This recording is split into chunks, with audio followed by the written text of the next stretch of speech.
You are here with us on the Be Who You Came to Be podcast. And I have to tell you, I have a really amazing special guest, someone who has personally changed my life. And I'm so excited to welcome Chris West to the show today. He is the founder of Video Narrative, one of the most sought after creatives in the speaking and leadership space. If you have ever seen his work, you will know that he is the genius behind some of the most authentic and standout speaker reels and brand films out there. Guess what? Including my own. Let me tell you, here's what makes Chris so different. He doesn't just shoot video. He truly helps people uncover their story, build an authentic narrative, and create a brand that truly connects. In today's episode, we're going to be talking about what it really takes to create that personal brand that stands out in a crowded world. And he's going to be sharing 3 key elements that separate forgettable brands from unforgettable ones. Chris, welcome to the Be Who You Came to Be podcast. I could not be happier to be here because, Tara, I tell you this every time we speak, and for everyone listening, I think this is one of the most important core messages that we all need to live out every day. Is being who you came to be is often exactly the opposite of what the people around you want you to be. And we are hardwired, biologically hardwired for social connection, to the point where if we are ourselves at the risk of the people around us, we begin to feel like we might die. Mm-hmm. And so what you talk about, I think, is one of the most important things that we all have to live out every day. And, you know, this is it. So I'm so happy to be with you. Oh, well, I have to tell you, Chris, you were one of those people that I knew about in the industry. I had always said, like, when I get ready for it, like once I have enough social proof, like I want to work with Chris West, like I will work with Chris West. And from the minute I spoke to you, what I loved about you is you, first off, took the time to understand my message and brand. And instead of trying to tell me to make it something that it wasn't, you found out more about what made it me. And you know, so many times people have tried to say, like, we'll just use my brand for an example, Be Who You Came to Be brand. Okay, well, you need to talk more about emotional intelligence, and you need to talk more about corporate America, and you need to, you know, if someone's going to hire you, they want to know who they came to be in their company, and just all these things. And you just kept pushing back on me, saying, Tara, let's really get down to what the brand is truly about. And so rather than pushing me to conform, you know, to what other people said I should be doing, or maybe how I was going to book more gigs or whatever, it was like, let's get the truest, purest message out there, and the right people will find it. That's the secret. And of course, there is a way to do it, but the foundation is authenticity. Yeah. And you speak about that, you live that out, and everybody listening knows that word so well, but it often gets thrown around so much that it kind of becomes white noise. Mm-hmm. And so I do think it's worth us exploring really what does it look like to be truly authentic in your personal brand, and how do you do that? Because one, it has to be there, but 2, there is a formula to do that. And that's what's nice, is that you can kind of go back to, you know, how to do it along with just living it out. Yeah. So you've worked with we're going to get to that in just a second, but we got to learn a little bit about you. You have worked with some of the biggest names in the industry. How did you even get started into video storytelling, and specifically in the speaker leadership category? Absolutely. So I was actually studying narrative therapy. I was studying how the brain processes information. And one of the things that I specialized in my graduate work was, if you can get someone thinking about their life as a story and themselves as a character within it in a type of therapeutic way, they tend to make much better decisions. So for example, if they're facing a deep depression and you just take them out of it for a few minutes, you say you're watching your life and it was a movie. What do you think that person would do in this moment if they were going to do the bravest thing they could? And the person isn't thinking about their life anymore. They're thinking about themselves, right? Mm-hmm. And the reason I was studying that is that I had an incredible mentor who had helped change my life. And part of my goal was to build a large-scale mentorship program for teens most likely not to graduate. So I wasn't planning on ever being a therapist, but I was actually planning on, how do I have the knowledge base to be able to work with kids from troubled backgrounds? And in that process, I was getting just obsessed with how our brain understands story.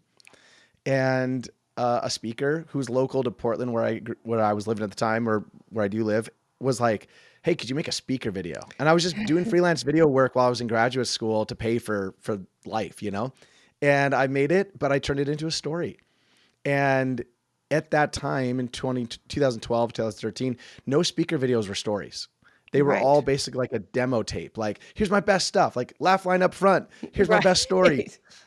And in that year at the National Speakers Association kind of national event, they said the video was like anything unlike anything they'd ever seen. And so all of a sudden speakers started calling me, and I knew deep down I wanted to change the world. And I was like, why not work with the people doing it? And so Right. I kind of dropped everything and just started working with professional speakers, knowing that one day, as I did this work, I would then buy land and then be able to do the mentorship programs I was planning to do. Oh my gosh. What's the saying? Like, people don't care what you have to say until they know how you make them feel. Is the exact, what is it? Do you Yeah, know the exact, basically. so basically, that's basically it. I think that that's one thing that your videos really do is they show how people feel. And I know you just did Kyle Sheely's video. I love Kyle. He's such a great speaker. We'll give him a shout out here because he's just such a cool dude, and go watch his video and go look him up. But his video was so Kyle and so how he makes the audience feel. I mean, I've seen his keynote. I've had the good fortune. He's freaking hilarious. He's just so imaginative that he makes you feel like any idea that you've ever had could never be stupid. Yeah, and that's the idea, is that every single person has an essence of who they are. My job in my team, the way I teach them is everybody who comes in, no matter who they are, the first thing I do is I show them a picture of a brain. And I say, let's remember this. We all think that we make decisions in this neocortex part of our brain, the part that's thinking logically. We don't make a single decision in that. We make all of our buying decisions. Should I choose this one or not? Should I be with that person or not? Etc.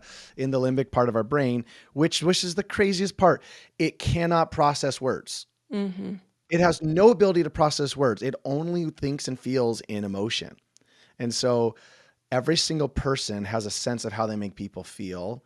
My job, and then what I train our team to do, is what's the feeling of this person, right? And so although, like, for example, you shared with Kyle's video and your video too, what I shared with the editor who designed your video, as I said, I want in the first minute to feel like the impact that Tara makes on people, because after people leave your keynote, they're like, I just feel like I can do anything. And like, I'm remembering who I am and like what I'm here to do. Mm-hmm. So we put everything about the feedback up front with yours. With Kyle, although his keynote makes people laugh, I couldn't just show him making people laugh. I Right. had to create the feeling of that playfulness and that fun that he creates in the way that we Mm-hmm. edited the video.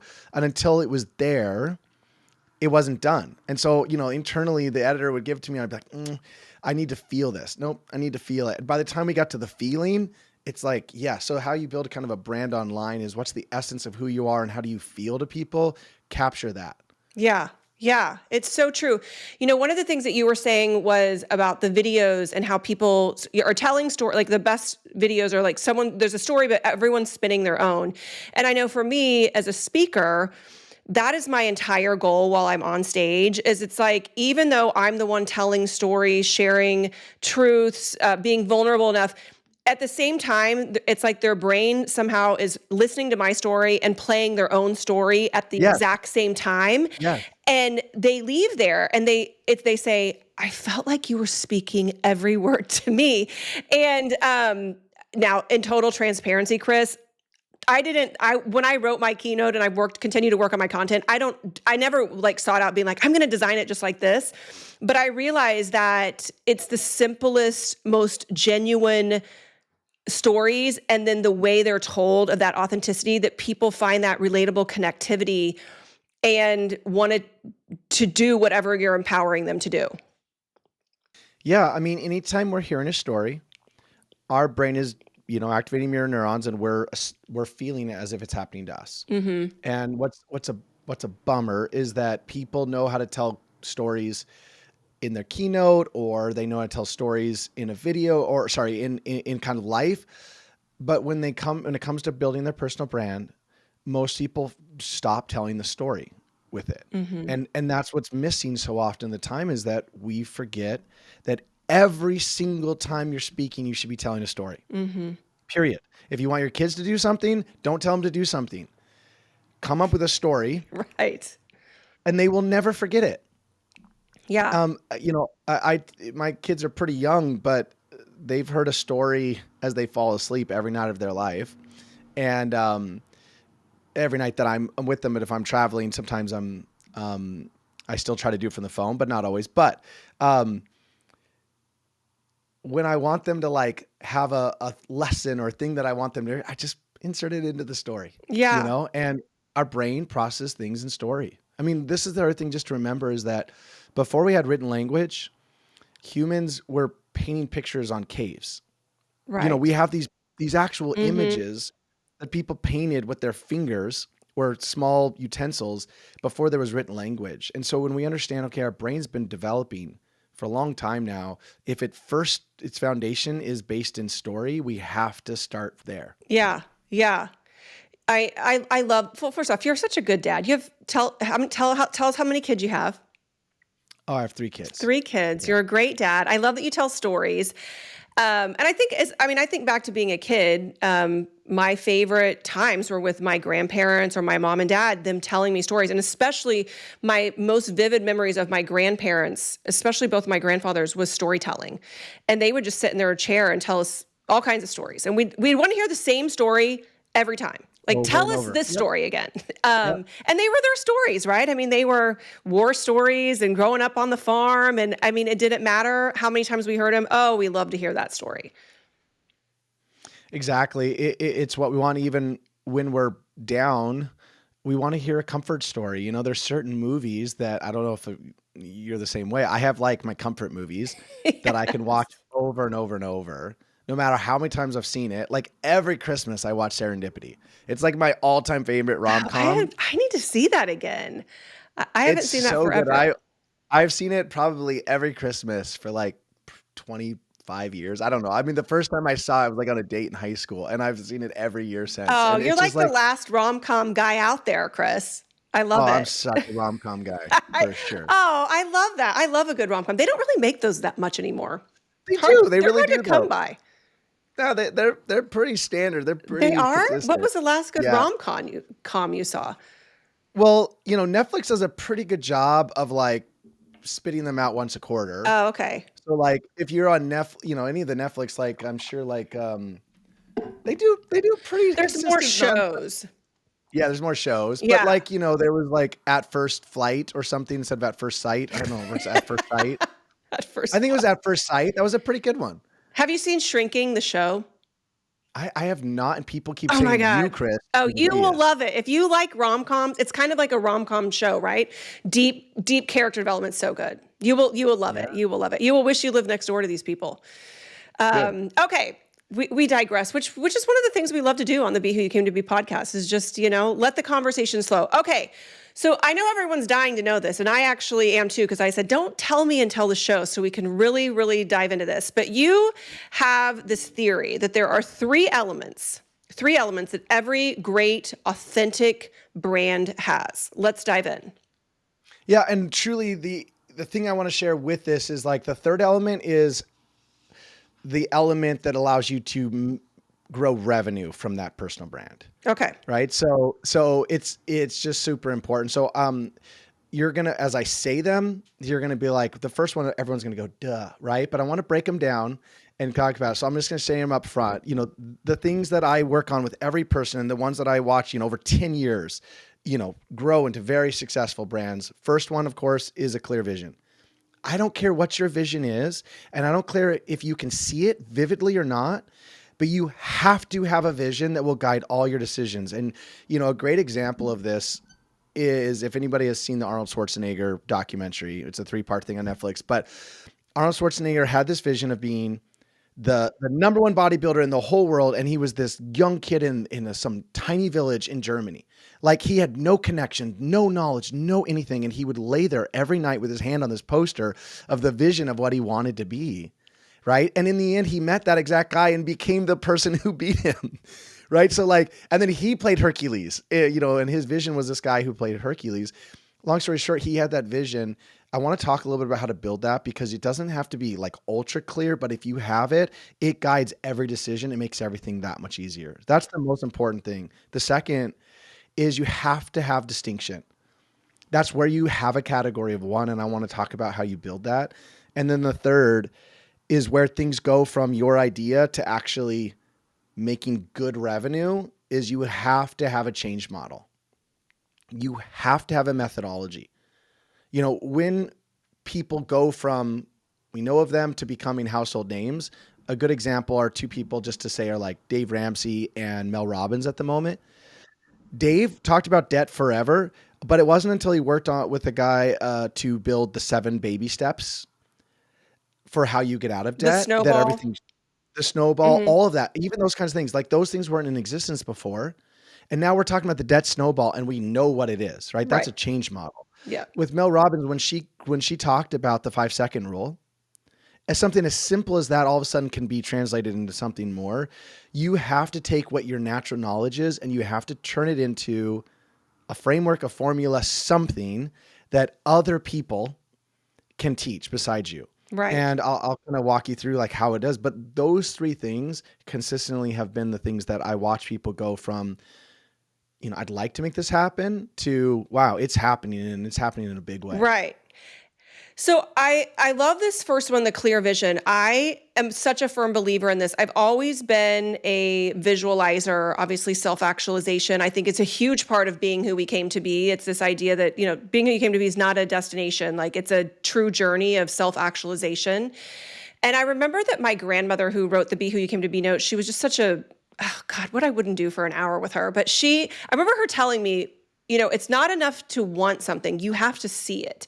And if you can see it, and I think there's a chapter in my book, I can't remember exactly what it's like, seeing is believing. And I talk about this, like you have to see it to actually make it happen. And I think that clear vision is, for me, so much of the Be Who Came to Be story is it's creating it, right? It's like, what is that butterfly goal? What is it that you want? And then you have to really start visualizing it and seeing it, or else you can never bring it to light. Yeah, and what's so powerful about a really clear vision is that it helps you make decisions, and decisions are literally the make or break parts of your life. If you ask anybody what their life looks like, wherever they are, whether they're in prison, they're the president, they're whatever,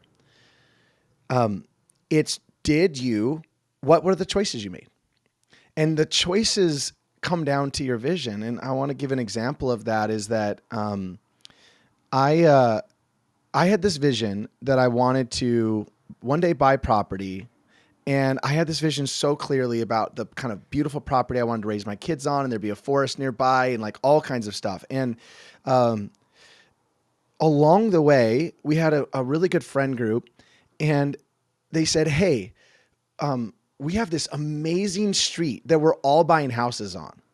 And we want you to be a part of this new house and we get to custom make it and like there's the property and the site and everything like that." And it was an opportunity to live on the same street with like a whole bunch of friends in community, which is like, dream. And I was so far from being able to have that vision of the property that in that moment, oh, I wanted that. I wanted to live on that property or on that street with the friends, right? Mm-hmm. And it's in those moments you go back to your vision. What's my vision?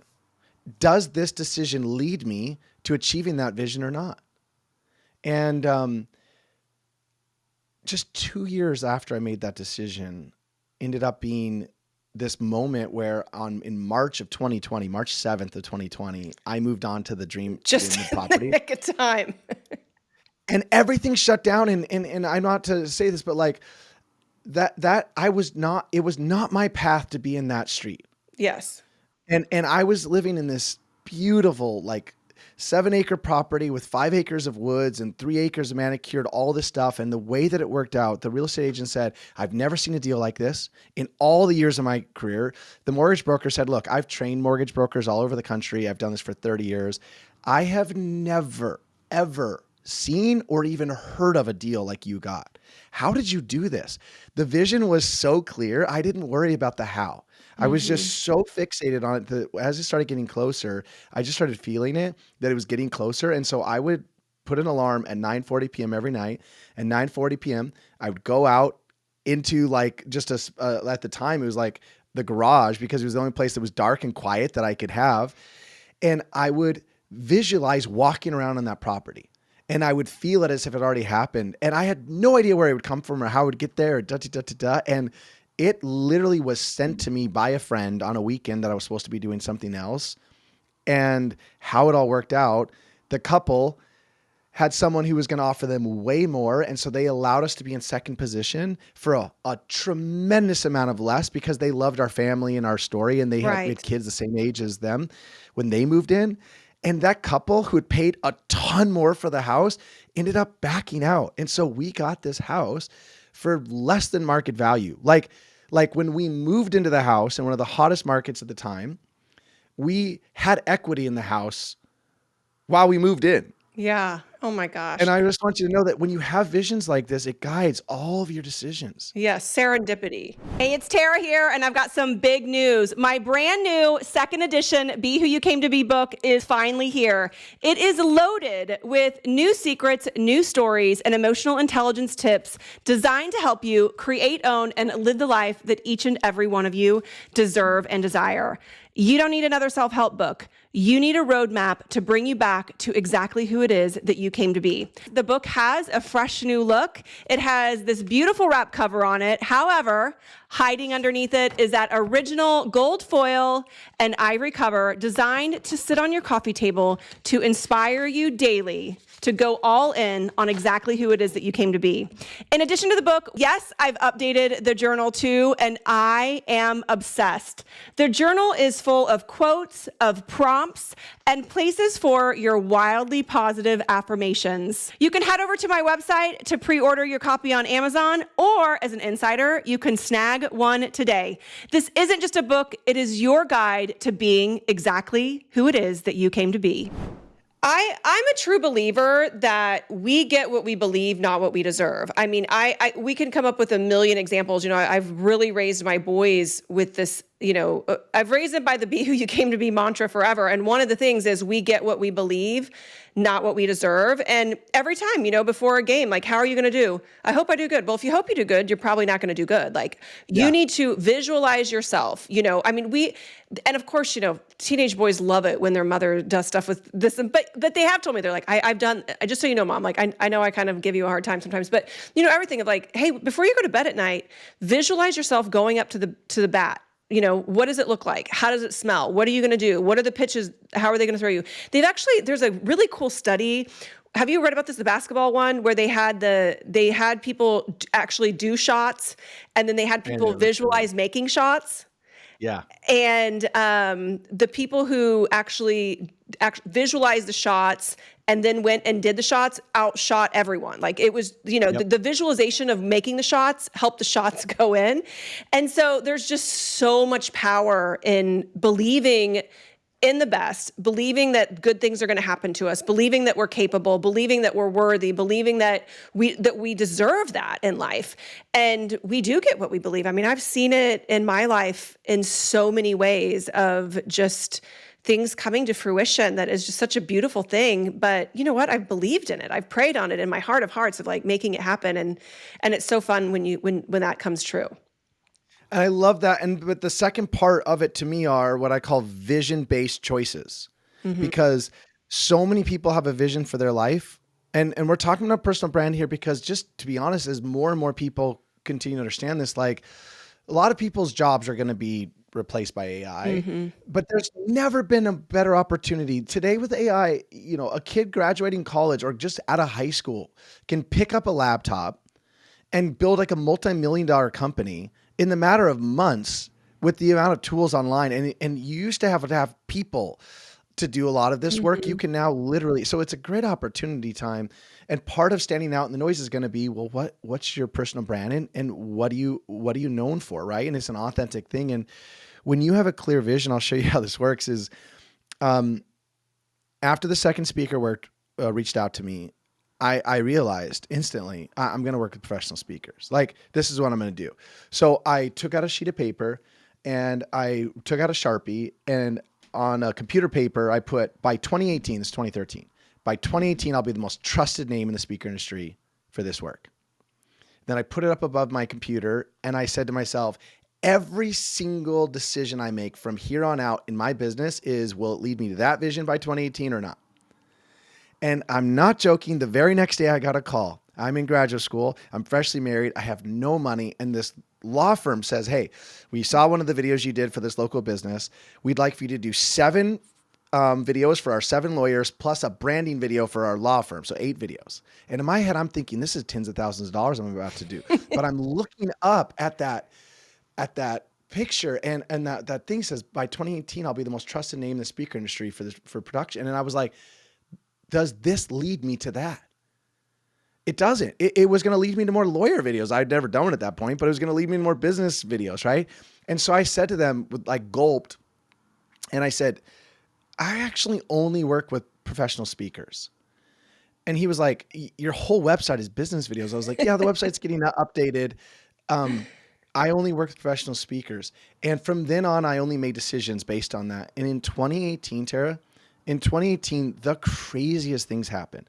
Like one thing that happened was the person who was the head of the Hall of Fame speakers at the time reached out and was like, hey, I actually been wanting to do like a branding video for like all of our Hall of Fame speaker stuff. Like, would you work with like 20 of the Hall of Fame speakers to build this branding video? So I would line up and all these Hall of Fame speakers, the best of the best of the best, would just come into this studio and work with me. And while it was happening, they'd all be like, you know what? I should rebrand with you. It's like your very Right? own We Are the World.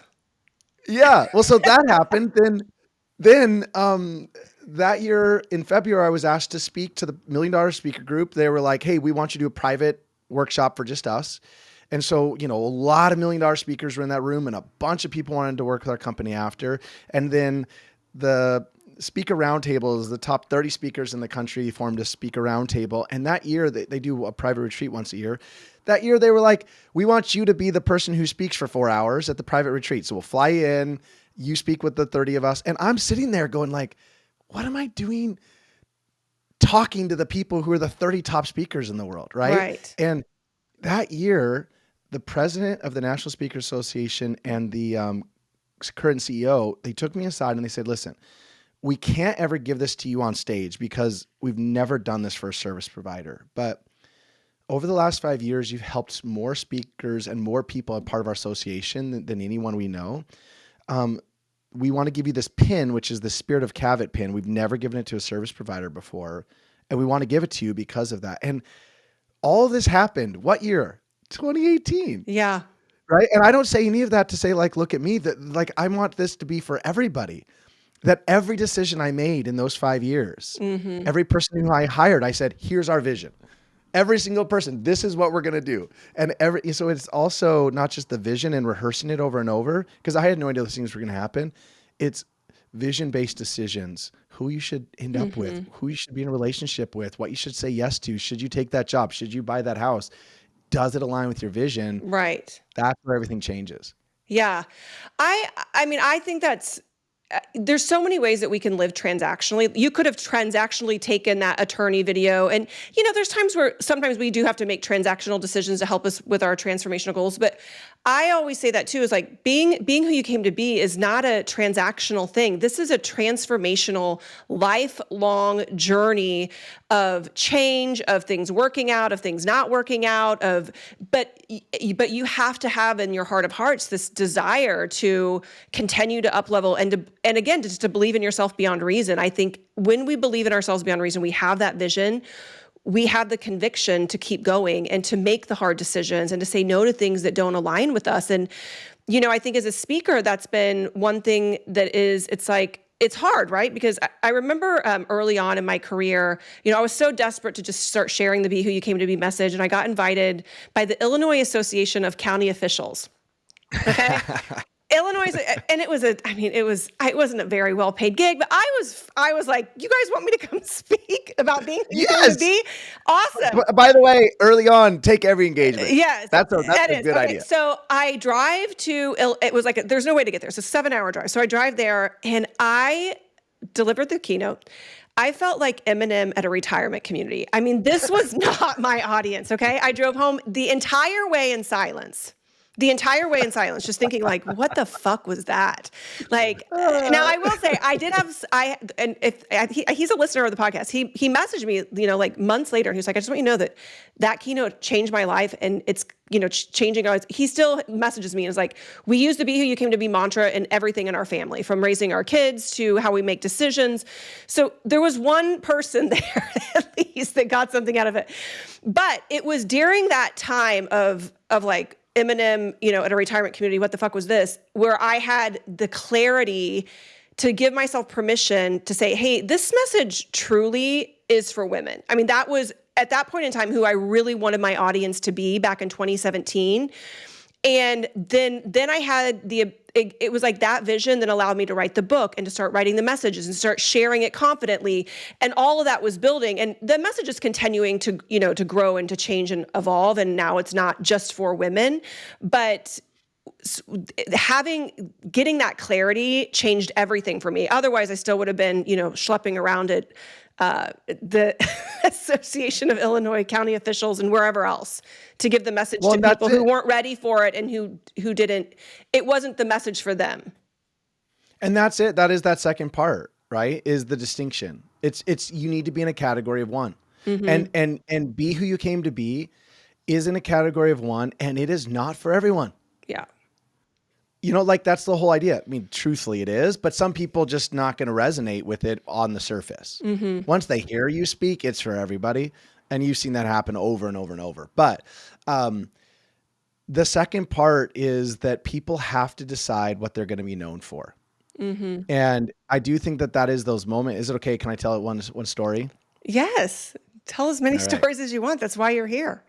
Yeah. Well, so where this knowledge just kind of grew out of nowhere for me was the second speaker I worked with. His name's Jerry O'Brien, and he is out of Denver.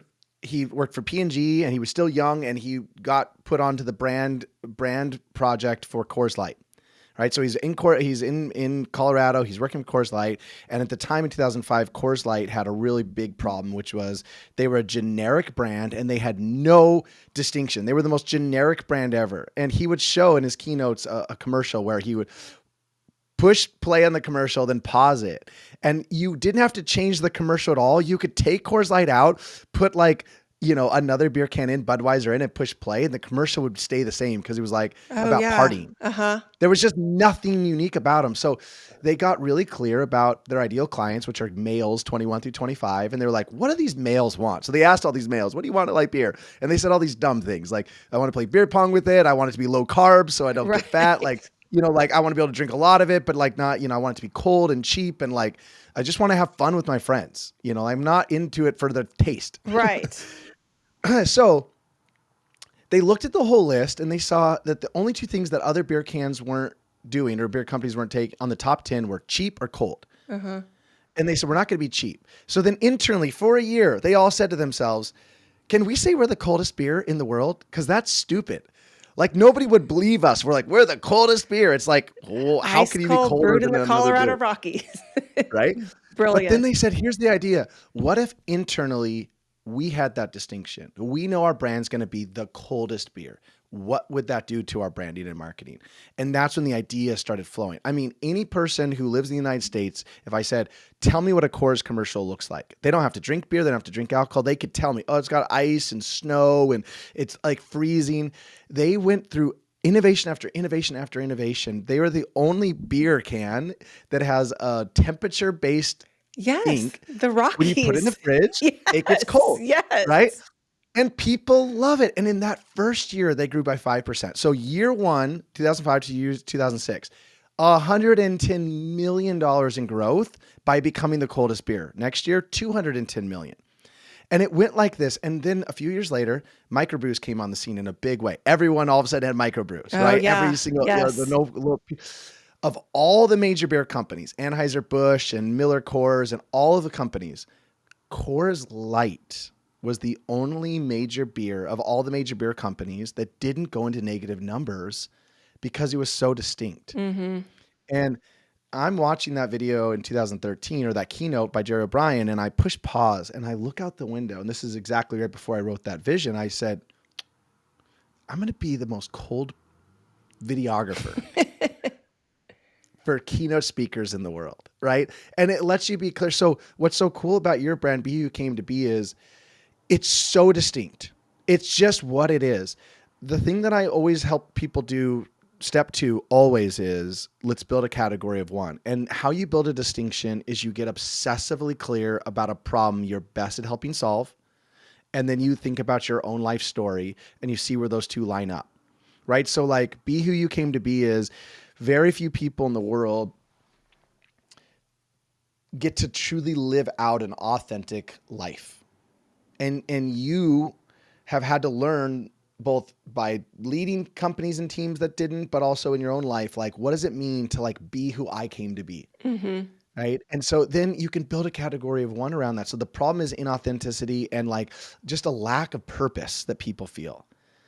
And then Be Who You Came to Be is the outcome that you're looking for. And so whenever I'm helping someone build their category one, the number one thing is if someone comes to your website right now, if I take your name off of it and I put someone else's name in there, does the website change much? Because, for example, in my line of work with keynote speakers, so many keynote speakers say the same stuff over and over and over.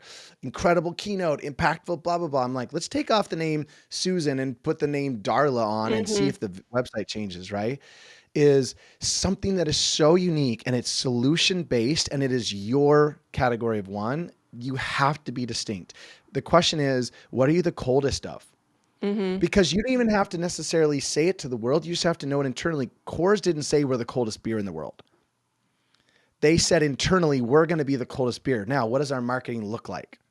And even today, they're doing it so well with the 21 to 25 vernacular of chill. Like every one of their billboards is about chill. Right. Right. But it's still cold. It's like whoever is that age for them is still going to be this idea of cold. And the question for you is, what is the coldest you are in the industry? And does your marketing, everything about your marketing reflect that? Yeah. I do think that like being the distinction of like, there's nothing else, work. I love that category of one. And I think most people are afraid to do that, right? Because they're like, oh my God, but then I'll exclude everyone. I mean, it was for me when I first started out, it was so scary to think, okay, well, if I say that I only talk to women, then I'm not going to get hired for any event that has men there. But what it did was it positioned me as the expert to go talk to working women. I had started companies, I had worked in corporate, I had kids, I was like the expert in helping women.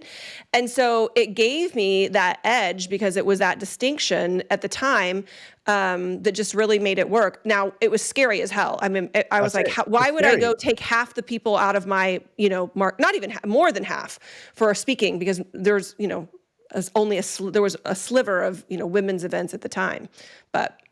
And that's it, is that even with that Coors example, they had to basically say to the CEO and our stuff in the branding team, hey, we want to bet every single thing that we have on us being the coldest beer. And we don't know if it'll work, right? But a great example is like that movie Air, when Nike decided that they were going to take all of the budget for all of the people and give it only to Michael Jordan, right? It's these big bets. And so along with what you talk about, I mean, my goal, and a lot of times where people enjoy the work with me, is that I help them have the courage to make the bet on themselves, right? Is like, no, this is it. Like, and I have seen it happen so many times where someone does, like this new video that Kyle Sheely we just produced for Kyle Sheely. So many people told us the first minute you should take out. Start the video way later. Like the first video is kind of kooky and weird and it's got all these flashes and all these things he's done. Like, that's not a good speaker video. And so many people said to him, you should take out the first minute, that were speakers, not people, end users, speakers, that he said, should we take it out? And I was like, hell no. Like, I promise. And then it flows so well, but it's so unlike other speaker videos, but that was part of the magic of it. Well, and I think that it's going to connect him to the right audiences and the right people. And I think that, one of the things, I'm sure there's lots of speakers listening to this podcast, is about the speaking industry, is that there's a lot of people out there who want to give you advice because they want to figure out how they could best sell you to make them money or whatever it is. And what's interesting is, there's been like this people entering the speaking industry has just gone, it's just astronomically gone up. There's, Yeah. doubled the amount, and everyone's trying to fit into these categories. And what people though are really wanting now is like, how do we get someone authentic in here that we've never heard before? I'm seeing this come across like inquiries. We want something different. We want something new. We want something really genuine. Like, we don't just want a talking head on, the future of work, but what's something that we could come up with that would fit into that category, but would be memorable and that people would like. And that a year from now, they would say, they would remember the speaker from the year before, versus trying to fit into all these little categories and plugs, which I think that that's what a lot of the speaker videos do. And they do a good job. I mean, it's like, hey, this is what you're going to get. But it's, like you said, it could be anyone's message. They all kind of run together, right? If they're not Yeah. distinct enough. Yeah. And I think more than anything, build a brand that is based on what you love the most and what you're passionate about, and have the courage to know that, one, it's not going to resonate with everyone, and two, the first few years might be a bit slow. This is not an overnight kind of thing. When I decided I'm going to work with no one but keynote speakers, it wasn't like overnight I didn't know any keynote speakers. I had no idea who keynote speakers were. I didn't know where they hung out or what they did, and I didn't know any of them. And when I went to the first conference for keynote speakers, which was in 2015, I literally had only ever met 2 speakers in my life. Right. And you don't start from nothing. You don't start like, oh, it's all gone really well. Right. But I find that when I track this with a lot of clients, if people have the courage to go, it's usually about 3.5 years when the compound effect kicks in. I'm not saying that it doesn't happen sooner, but about 3.5 years of consistency. This is my message. This is my message. This is what I'm about. This is what I'm about. Begins, and all of a sudden everyone's like, wow, that person's an overnight success. No, they weren't, but they had the courage to face the quiet months when everyone was like, change it to be more, fit in more. If you are relevant for the most relevant moment of this time, you are going to be irrelevant 3 months from now. I guarantee it. Yeah. Yeah. And so many people like switched their topic, for example, a few years ago to include DEI. And then they just ran like, email after email. Please take that off. Please take that off. It's becoming, people don't want it. It's like, you are the one who added all of this to try to be relevant instead of being just authentically who you are. And, these days it's like AI, make sure I have that in the video, add this. It's like, I'm not, I got an email a few weeks ago and the person was like, hey, could you add the AI line in the video? And I was like, hell no.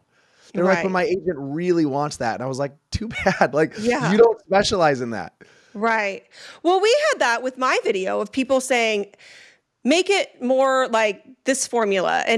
And both of us kept going back and being like, no, like, I mean, I knew that the video was good when I saw it and started crying. Like, I was like, okay, like for the first time ever, I felt like someone actually finally got my message and is trying to share the message how I want to share it versus trying to put it in a square peg so it's so easy and digestible, but then it just becomes generic like anything else, right? So we talked about the book when we first came on today, and I said, oh my God, look, I got my book. And you were like, do you like it? I'm like, I love it. And, I asked you about my picture on the book, and I was like, well, I think I'm going to put it on. Everyone's telling me not to. And you're like, do what you want to do. And then you said today at the beginning, before we started recording, like, keep doing what you want to do, not what everyone tells you to do.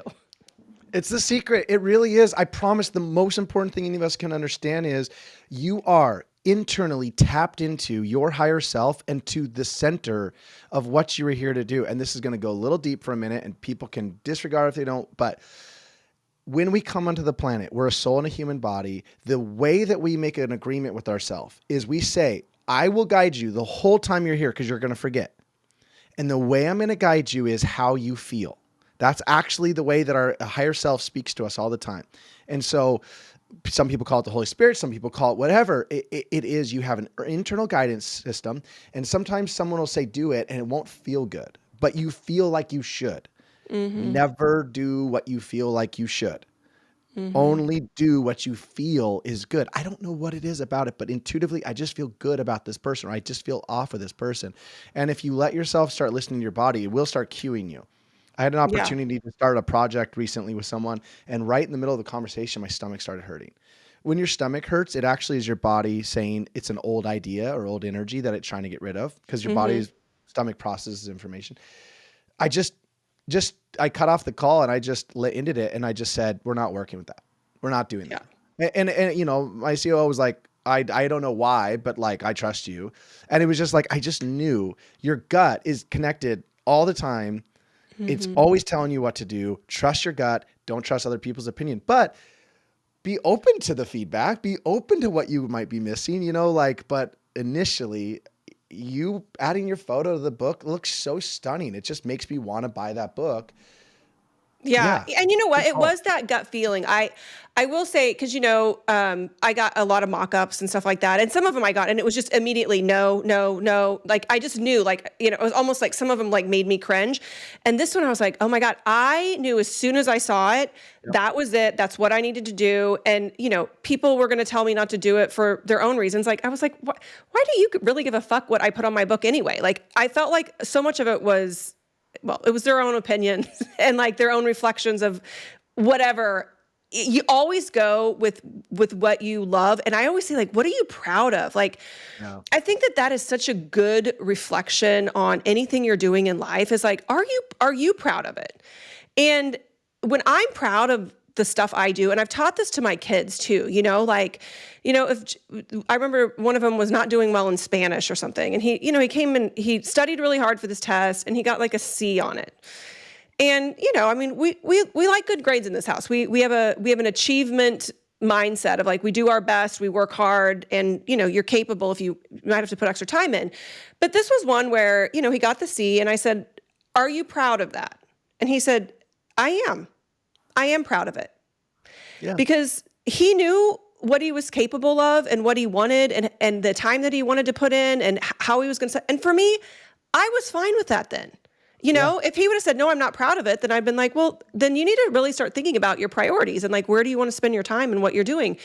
And I feel like if we could live our lives by like what we're proud of, not what the teacher wanted, not what I wanted, not what his dad wanted, but what he wanted, it would totally change how we show up. And so we do use that, like, are you proud?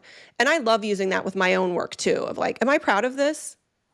Yeah. And we know in our heart of hearts if we're proud. Yeah. It takes tremendous courage to live that way because, you know, it's not always going to be what everyone around you wants, Right. but Right. yeah.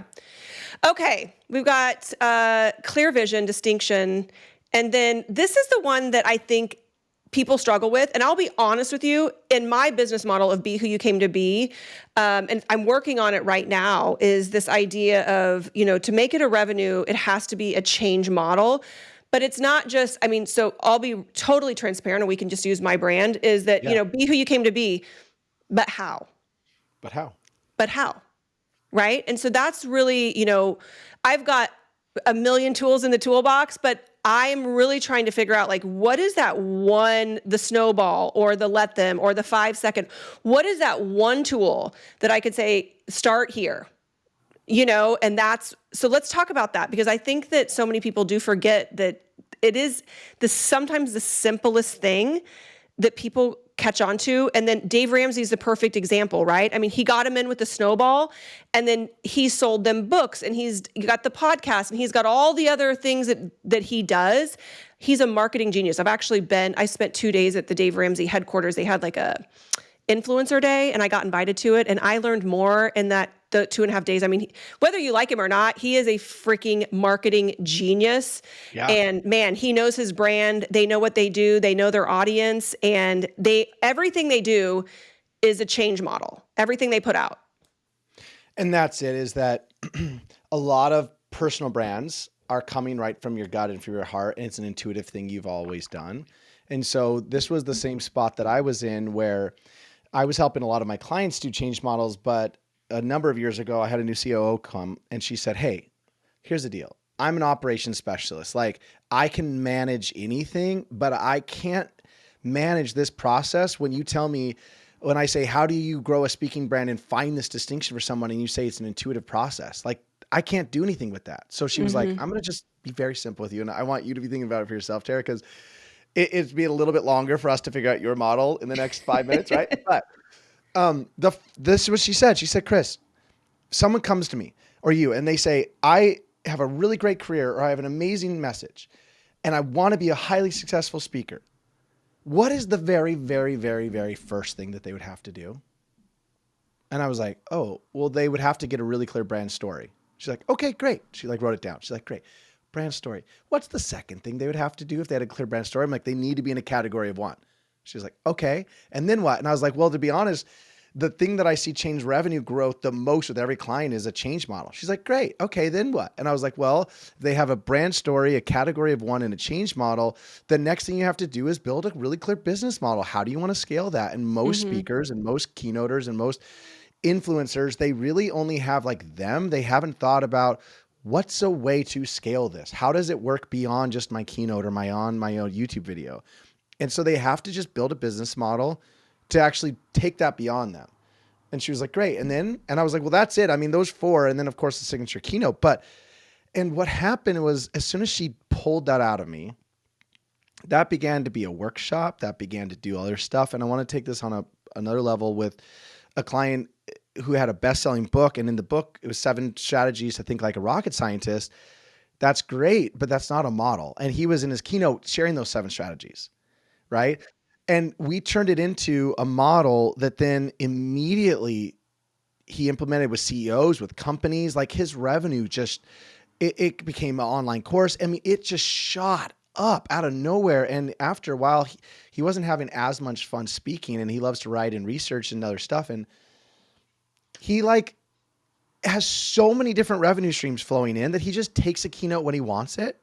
And it all comes from that model. And so with you, Tara, the real question I have is if someone is going to go from be who you came to be, really from a business perspective, there's, I think, 2 with yours. The first is like, how does a person build like the most authentic, authenticity into their life? And then there's the company, and how do we teach that to their employees? And I would say what happens first, what happens next, and we build words around it. And then as soon as that happens, what's so cool is Tara teaches it, but she can also leave some really cool internal workshops that are just virtual after.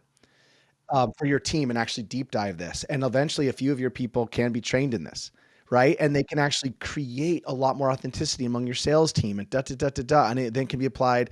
This process can be applied to your sales team. This process can be applied to your customer experience team. And like, how does your brand authentically, how it came to be? And so it can be applied to all these different areas as soon as there's that methodology behind it. And that's when it goes far beyond Terra. Right. Right. So, It's exciting. yeah, it is exciting. We should probably talk about that at some point for me because I'm thinking we're going to have to set something up after this because for sure. mm, And I think so many times the change model, like what it is, we overthink it, right? Sometimes we think yeah, things have to be so complicated. Like you said, what if we're the coldest? Like potentially maybe they thought that was the dumbest idea at the time. But yeah, let's face it. I mean, you could give me the best crafted beer, and if it's lukewarm, or you can give me a neutral beer that's ice cold, I will be like, I'll take that one every yeah, time. Every every time. time. I don't care if it, was brewed quicker, faster, and, 10 times as many. Give me the cold beer. Like, that's what I want. And it's so true. Like, things don't have to be complicated to be effective and to be life changing. And more than anything, the reason that the change model not only helps you scale your personal brand into a very effective revenue model that it goes beyond just you, but it's where people make the best buying decisions. I'll give you an example. I was having a session with someone helping to build their change model, and they were finishing the call with me, and I hadn't sent them the notes or anything yet. And they had a call with someone that they used to work with who had just transferred to Microsoft. So he like scribbled it on a sticky. And so she's talking to him and she's like, oh yeah, I've got this new role. I'm leading this team. And, and she's like, we're having struggles with this. He's like, you know what? In order to solve that, he's just reading off sticky. The first thing that your team's going to have to do is this. And then your team will have to do this. And then your team will have to do that. She goes, oh, can you teach them that? He goes, yeah. And she was like, I have a $25,000 budget. Could you do a 60-minute training for $25,000? He was like, yeah. And she was like, cool. I'll send you the check right now. Like, when can you do it? He's like, next Yeah. week. She's like, great. So then a few days later goes by. He's talking to the UCLA campus, and he tells them the same thing with sticky note. For all the students across the board to do this, there's going to be they have to first do this, then that, then that. And they go, that is exactly what we've been looking for. Can you do it to all 6 campuses? And he was like, yeah. Yes. And They was $100,000 contract, and he called me and he was like, "Oh my God, I'm freaking out." He's like, $125,000 in like 7 days during the pandemic. Like, all we did was just add steps. And Yes. it's Yes. where people make a decision. It's like, should I buy with this person or should I buy with this one? I see change models everywhere I go in my mind if they're effective. Like, I was recently staying at a resort and they said, this is what you do. 1, go out and explore. 2, when you come back, wipe your shoes. 3, put your towel here. And it Right. makes it so simple with pictures. Like, and Yes. so there's a way that you can teach people's brains to follow it. My big question is, what's your methodology? It's very simple. Name it, describe it, and walk people through it on sales conversations. They will choose you over another keynote speaker or another brand or another company when the change model's in place. When Mhm. people have clear visions, a category of one, and a methodology, that's where I see personal brands like soar. Yeah.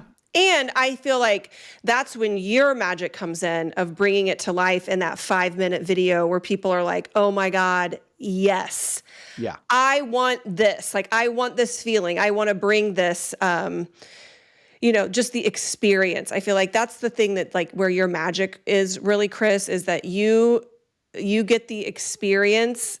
Like people feel the experience through watching it on their smartphone or their computer or whatever. And that's magical. That's really is magical. So, I love okay, that. we're running out of time. I mean, I could talk to you for hours. You know this. Every time I see Chris West, I'm like, okay, I literally just want to sit around and chat for a while. But I'm always down for that, Tara. okay, I've been asking my guests this at the end. What does be who you came to be mean to you? I think it comes down to having the courage to do what's right for you, even if it's in the opposite direction of everyone around you. And that's one thing to say. It is an entirely different world to live out. And some people have to make those decisions with their family. And some people have to make those decisions with their community. And it's just one of the most brave things that we can do. But at the end of the day, I would rather have integrity and me, like self-love, where I'm like, I made the decision, I did the best I could, and I'm living the life I feel is right, Mm-hmm. and be happy with myself, than to have 100,000 people be happy with me, or 1,000,000 or 1,000,000,000 people be happy with me, Right. and me not be happy with myself.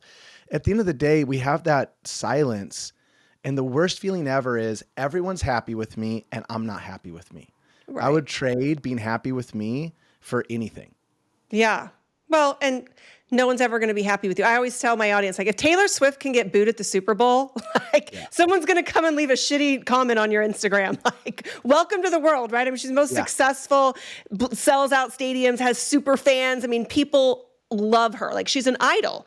And she still gets booed at the Super Bowl. So might as well live authentically to you and be who you came to be. Better be happy with you than be winning anyone over. And we've all been taught since we were little to make everyone else around us happy, and then we'll be Mm-hmm. happy. Wrong Mm-hmm. formula. Yeah. Wrong formula. Wrong. That is not the change model That's not the that change about both. anybody's looking for.